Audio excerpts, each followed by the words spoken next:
je ne vais pas monopoliser la parole. Nous avons la chance dans le panel d'avoir Hervé Brusini, qui est directeur de France TV Info et journaliste.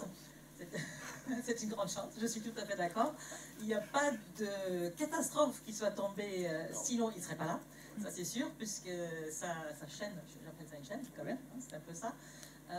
Sinon il aurait été sollicité pour ça, et là nous avons effectivement la chance de l'avoir avec nous, d'ailleurs par l'intermédiaire d'Olivier Arland de France Télévisions, qui nous a mis en relation, et j'en suis ravie. Voilà. Donc je vous laisse introduire le panel. En fait, je pense que nous avons deux types de publics assez différents ce matin. L'un, c'est sur invitation du pôle audiovisuel, des gens qui n'ont pas du tout, qui ne savent pas du tout ce que c'est que l'accessibilité dans les médias, et les autres qui font partie du think tank qui a démarré en fait en juin dernier. Nous sommes au 3e, puisque ce 19e rendez-vous du pôle, c'est l'occasion pour nous de tenir le 3e think tank Média 4D qui traite de l'accessibilité des médias. Donc quelques-uns dans la salle sont très au fait de ce qui se passe. Et quand on avait discuté avec Lydie au départ, elle m'a dit, écoute, tu ne peux pas venir avec tes gros sabots, c'est un peu comme ça qu'elle m'a dit, et commencer à discuter. Il va falloir commencer tout doucement, expliquer ce que c'est.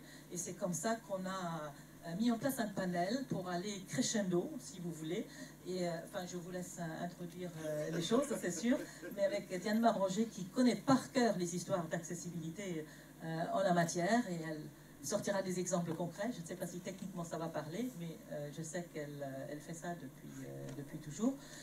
Voilà, et donc je vous raconterai donc, en fin de parcours ce que c'est que Média 4D, ce que nous avons fait et où nous souhaitons aller, et plus particulièrement vers une expérimentation multi-support, donc plusieurs écrans, et multi-accessibilité, chose qui n'existe pas encore, mais nous avons quelques moteurs dans la salle autour de cela qui prendront la parole par rapport à ça, je pense.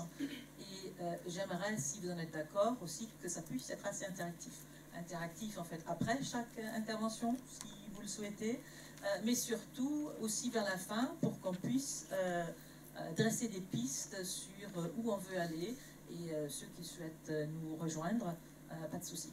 Ça me fait rappeler, je suis très mauvaise commerciale, mais je vais mettre quelques bulletins d'adhésion aussi à l'entrée pour que les uns et les autres qui s'y intéressent puissent le faire. C'est le 3e think tank et c'est la première fois que j'y pense, donc il n'est jamais trop tard. Voilà. Hervé, je vous passe la parole. Merci.